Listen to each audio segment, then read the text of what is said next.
नमस्कार दोस्तों, जन्मभूमि टीवी में आपका फिर से स्वागत है। मैं हूं अनुराग वर्मा और एक बार आपसे फिर से गुजारिश है, अगर आपको हमारा कंटेंट अच्छा लग रहा है तो शेयर, लाइक और कमेंट ज़रूर करिएगा।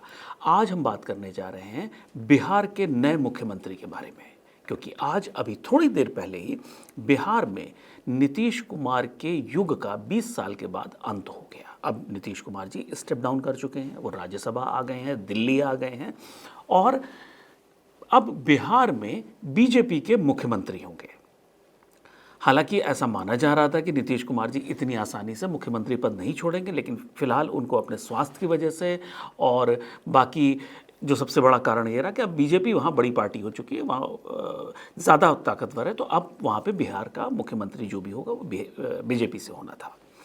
तो अब अभी थोड़ी देर पहले जो विधायक दल की बैठक हुई है उसमें ये निर्णय लिया गया है कि उप मुख्यमंत्री सम्राट चौधरी जी बिहार के नए मुख्यमंत्री होंगे।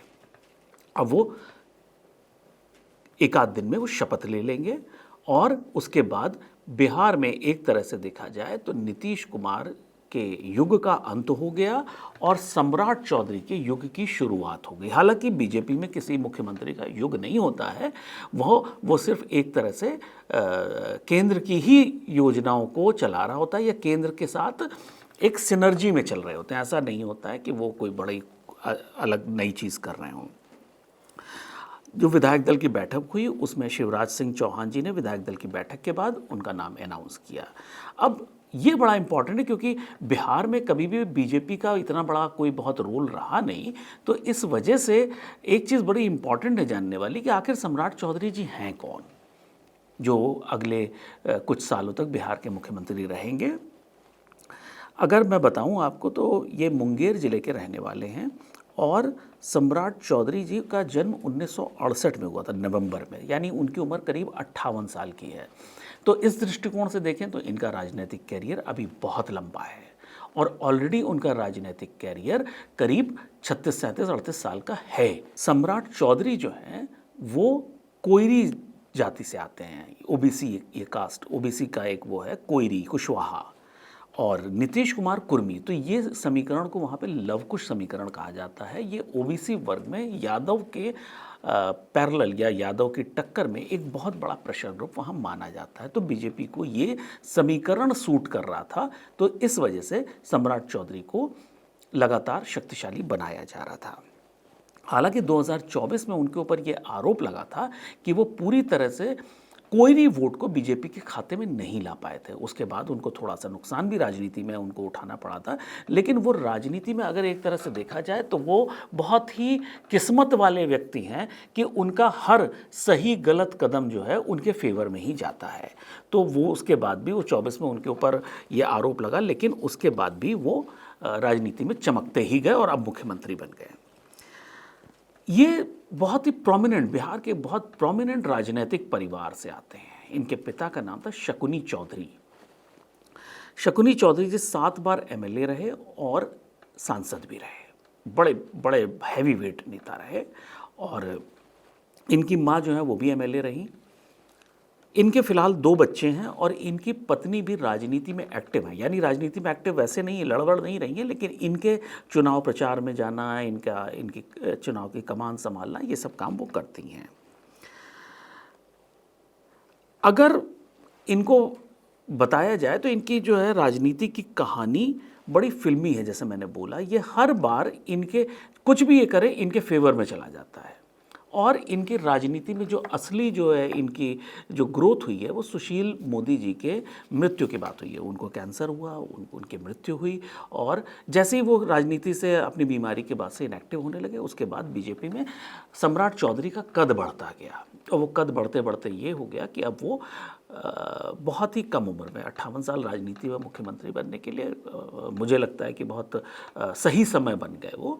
तो 58 साल की उम्र में वो बिहार जैसे इम्पॉर्टेंट स्टेट के मुख्यमंत्री बनने जा रहे हैं। अगर हम इनके राजनीतिक सफ़र की बात करें तो ये ऑलमोस्ट हर पार्टी में इनके अच्छे संबंध रहे और राजनीति के ये मंझे हुए खिलाड़ी, क्योंकि परिवार से ही राजनीति इनको आ रही। 1999 में ये पहली बार राबड़ी सरकार में कृषि मंत्री बने थे। बिहार में कृषि मंत्री बनना बहुत इंपॉर्टेंट चीज़ हो जाती है।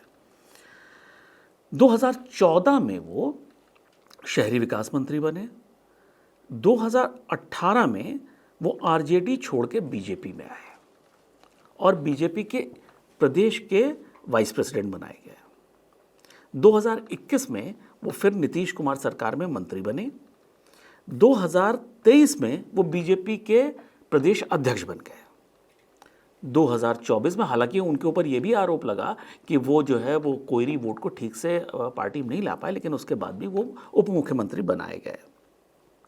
2014 में इनका बहुत बड़ा एक राजनीति में इनका एक यू टर्न था। वो एक ऐसा कदम था, अगर फ्लॉप होते तो बहुत बुरी तरह फ्लॉप होते, लेकिन जैसा कि मैंने कहा इनकी कहानी थोड़ी फिल्मी है, तो इनका एक कदम ऐसा था जिसने इनको जीवन में एक बहुत बड़ा इनको बूस्ट दिया और उसके बाद इनकी राजनीति चमक गई। 2014 में आरजेडी के 13 विधायकों के साथ इन्होंने पार्टी में टूट करी और बीजेपी में शामिल हुए। और बीजेपी में शामिल होने के बाद ये बीजेपी के बिहार में बड़े ओबीसी के चेहरा बन गए, बड़े ओबीसी फेस बन गए। इनके जो यादवों के अगेंस्ट जो समीकरण था उसमें ये बहुत इम्पॉर्टेंट आदमी बन गए। ये नीतीश और तेजस्वी पे अटैक करने में एकदम पीछे नहीं हटते, बहुत वोकल हैं, कुछ भी बोल सकते हैं, इसमें ये घबराते नहीं हैं। यहाँ तक कि 2023 में उन्होंने एक बड़े कद्दावर आरजेडी जनता दल यूनाइटेड के नेता लल्लन सिंह पे शराब परोसने की बात कह डाली, जबकि बिहार में शराब बंदी है। तो ये एक बड़े वोकल नेता हैं, बड़े दमदार नेता हैं और बड़े राजनीति के मजे हुए खिलाड़ी हैं, बड़े राजनीतिक परिवार से आते हैं, राजनीति इनके खून में है। और अब वहाँ पे जो बिहार की राजनीति है, इस कदम से, बीजेपी के इस कदम के बाद लालू की राजनीति के लिए बड़ा मुश्किल हो जाएगा, क्योंकि जो अब नया जो समीकरण बन रहा है, जो कोयरी जिस तरह से मेन स्ट्रीम में आ रहा है, यादव जो एक बड़ा अभी तक एक प्रेशर ग्रुप रहा है, वो कहीं ना कहीं मार्जिनलाइज होगा। अगर आज की तारीख में बीजेपी की राजनीति की बात करी जाए तो बीजेपी ओबीसी वोट बैंक पे सेंध लगाने में, यानी ओबीसी वोट बैंक को अपने कंट्रोल में करने में बहुत लगी हुई है। हर जगह उनका एक एजेंडा होता है कि अगर ओबीसी उनके साथ आ जाएगा तो ये एक बहुत बड़ा जैकपॉट हो सकता है। अगर इस बिहार के इस समीकरण की बात करें तो जिस तरह से जेडीयू और बीजेपी का अब जो समीकरण है, वहाँ पे जो लव कुश यानी कोयरी और कुर्मी वोट एक साथ एनडीए के पास आता है, उधर से चिराग पासवान जी दलित वोट, पासवान वोट ला रहे हैं। उस दृष्टिकोण से देखते हुए बिहार की राजनीति में ऐसा लग रहा है कि बीजेपी के लिए बड़ा लंबे समय तक सत्ता की चाबी उनके हाथ आ गई।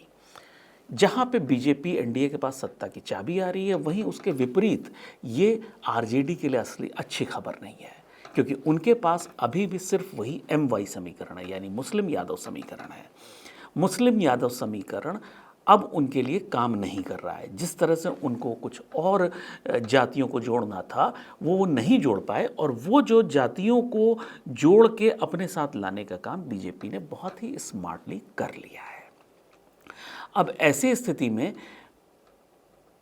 आरजेडी, तेजस्वी और लालू जो अपना परिवार भी नहीं संभाल पा रहे हैं, वो कैसे बिहार की राजनीति को संभाल पाएंगे, ये थोड़ा सा देखने वाला होगा।